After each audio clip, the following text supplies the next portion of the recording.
Hello. So this is the Tesak. The stats for this vehicle are not looking so hot over the last 30 days, especially when you take into consideration win rate difference. This is a minus 4.41% win rate difference, meaning that the player win rate is 51.4%, but the actual win rate they're getting is 47.06. And the Mark of Excellence requirement also back this up because this is the lowest of any tier 10 light tank. So judging by those stats, you would think that this tank is completely useless, and yeah, as a light tank it is. So for our first game, we're on Peasant. We are using the standard loadout. We don't have any field mods. We have the normal equipment that I would be using. We also do not have a secondary loadout at the moment. I would like to have a secondary loadout with this vehicle. Damage dealing capabilities and then also the spotting setup would be ideal. Oh, hello. Sheridan being very aggressive and taking the fast route to try and get to places. Obviously, this tank is an autocannon, so you have a large amount of shells, and it's very, very strange how they actually work, because the bloom gets bigger over time, like you would if you were firing a machine gun, for example. The longer that you shoot, the more heat it would build up, and then more wear, etc., whatever it might be.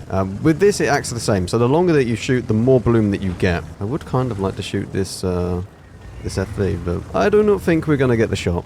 I'm not too sure what just spotted me.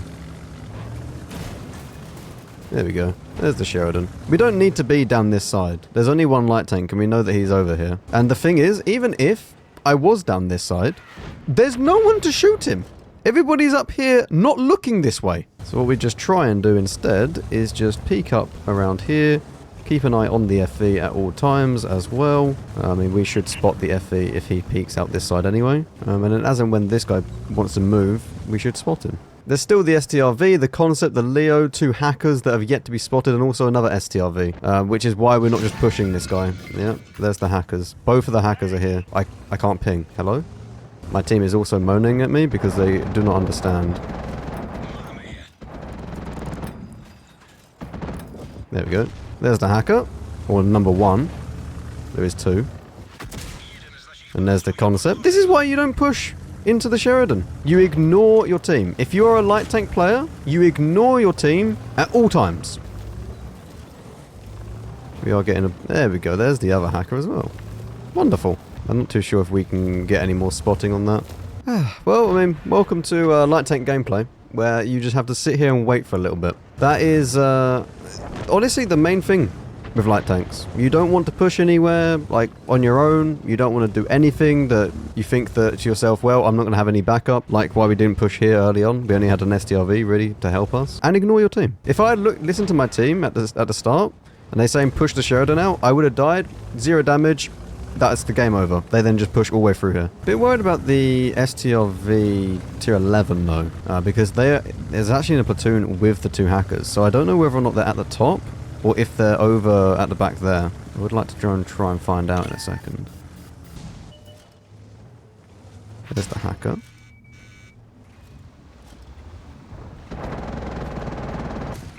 Not that I can hit this. Oh, hello. That's not good. That's really, really not good. Do I reload before him? Yes, I should. Good. And I'll just reload that again. And now we just wait. I can't really do anything about that at the moment. FV I'm safe from. That's good. Oh. Yeah.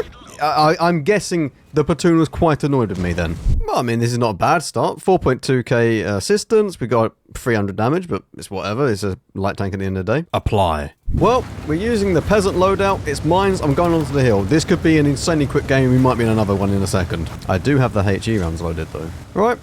Hello.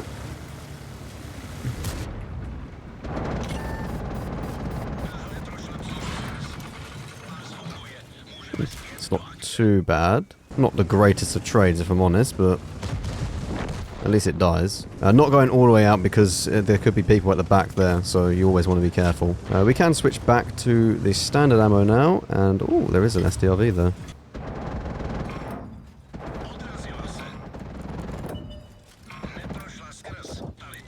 Lots of damage done. Lots of damage done. Don't worry about it. I'm not gonna lie, I was kind of hoping I would track him or something. It didn't do either of those. It didn't do damage, it didn't do tracking. So here we are. Can I maybe spot a Hirschkäfer if I go back over this way? Ooh! And I nearly got into the detection range, which was not very good.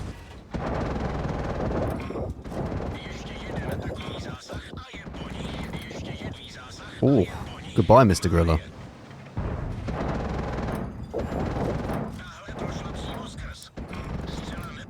Yeah, just give him a little bit of, you know, tickle him a little bit. Just a little bit of tickling. I mean, this game is well and truly won. The enemy team didn't play the game. I can just sit here, actually, and just get spotting, I think. There's the E3. Not that I can really do much to the E3. Well, if Mr. Concept peeks again, we can shoot him. Please peek.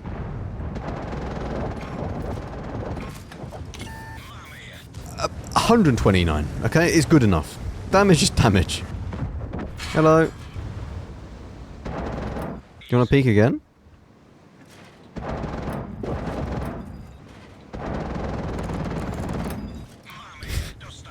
But it's so strange playing this tank. It's alright, we don't die from this. We're fine.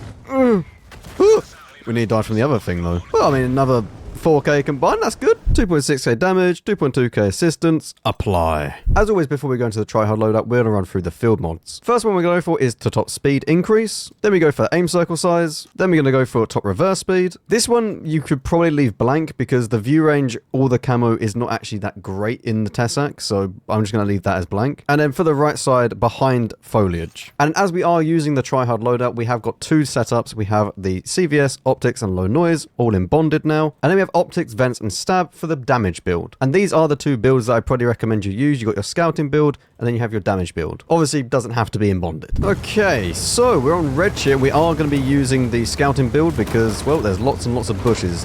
We could maybe go ahead and use the damage build, but I feel like I want to try and outspot the enemy light tanks and then go and deal with some damage. So that should be the first port of call, and then we can go and do some spotting afterwards. Especially considering there's an EBR, there's a Manticore and another Tesak as well. All of these are going to be quite annoying to deal with, especially EBR and Manticore. And you know what? I don't actually want to be this up close and personal with them. I'd rather wait and actually conserve my hit points and then go around. Are they going to push across this, or is the mouse just going to sit there for eternity? I'm not sure. Yeah, let these light tanks just play around and just do whatever they want to do at the moment. And then what we're going to do is try and be a little bit aggressive. If we can get this Batchat dead, this will be very, very good for us. Ooh, they're not actually wanting to really play. Yeah, the Manticore is... Manticore still being there is a problem. What I might be able to do is maybe spot the Manti if he pushes up into one of these bushes. No is the answer. And now the Batchat is shooting me. Yeah, we don't really have anyone in the castle. This is not good. See, the problem is, I can't push into here and push up to this bush. Like, we can't actually play around this area at all because we don't own the castle. If we owned the castle, it'd be fine. There, Fosh B, yes, now, go in. Good, good. Now let's see if I can push up to here. I can't predict a Progetto 65 being here. Like, I'm sorry, why are you there? Well, that was fun. We should have just gone to the damage build and just killed the enemy light tanks, I guess. I mean, really, we had nobody playing the game. If you actually look at the mini-map, nobody is playing this map. That was enjoyable. Nice. Okay, our EBR is going over that side, so it means I can play over this side. And we are going to use a damage build here, because... I'm not going to be able to spot anyone at the back until much, much later anyway. So we're going to go over into these bushes and we're just going to see what is going to happen. The funny thing about this tank is that the damage shell, or the premium shell, actually does less damage than the standard shell. So it's not worth to go like full gold. Yes, it does give you more pen, so it's always going to be nicer against heavy tanks, etc., or tanks that have more armor, but it's not always the right choice all the time. The same with HE. All the shells have a nice kind of meaning and reasoning behind them. They all have a purpose. That's the word I was looking for. I mean, even if I was where this Progetto is right now, I wouldn't really be able to do much. Our whole team is over that side. Oh, okay, right. I need to leave. This is really bad, actually. Yeah, we could easily just die over this side now. Maybe I can get across, like, into the city, just then start shooting these. We are going to need the premium round on this, though. Let's see if we can be annoying to the IS-7. I'm also worried about the EBR. The only problem is that as soon as I go into proxy with the IS-7, everyone else over the other side is then going to start shooting me. Is anyone not looking over this way? Well, they know I'm here. Ah, there we go. Let's just go. I can't even pen him. I can't even pen the lower plate on IS-7. Yeah, this game's over again. Yeah, fantastic. Oh, just attempt to run away. Another fantastic team. Can I survive that? Yes. Now, can I sit in like one of these bushes and just spot? Is the EBR dead? No. Oh, yeah, that's a slight problem. EBR kind of needed to die. Hello, EBR. Yep. And he knocks my turret out.